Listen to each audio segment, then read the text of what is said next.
யானையிடம் ஆசீர்வாதம் வாங்குவதில் உள்ள தெய்வீக ரகசியத்தை பற்றி இன்றைய பதிவில் காணலாம். தினமும் மூலிகை தாவரங்களை மட்டும் உண்டு மிருகங்களில் பலமுள்ளதாக திகழும் உயிரினம் யானை. மகத்தான தெய்வீக அம்சங்கள் பொருந்தியது. உலகில் வாழும் உயிரினங்களில் 2 நாசி துவாரங்கள் வழியாகவும் ஒரே நேரத்தில் சுவாசிக்கும் தன்மை யானைக்கு மட்டுமே உண்டு.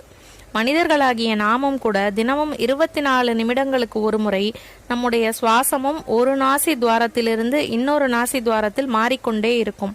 சுவாசத்தை கட்டுப்படுத்தும் மற்றும் முறைப்படுத்தும் ஆன்மீக முயற்சிகளுக்கு சரகலை என்று பெயர்.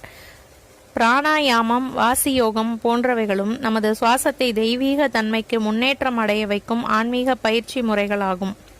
வாசியோகம் அல்லது பிராணாயாமத்தில் குறிப்பிட்ட நிலையை எட்டியவர்கள் எப்போதும் 2 நாசி துவாரங்கள் வழியாகவும் சுவாசிக்கும் திறமையை பெற்றுவிடுவார்கள். இதற்கு சுழுமுனை வாசியோகம் என்று பெயர். இயற்கையாகவே சுழுமுனை வாசியோகம் உள்ள யானை அதன் தும்பிக்கையை நம் தலையில் வைத்து ஆசிர்வாதம் செய்வதால் நமக்கு மகாலட்சுமியின் ஆசிர்வாதம் கிடைக்கிறது என்பதுதான் இதன் பின்னணியில் உள்ள தெய்வீக ரகசியம்.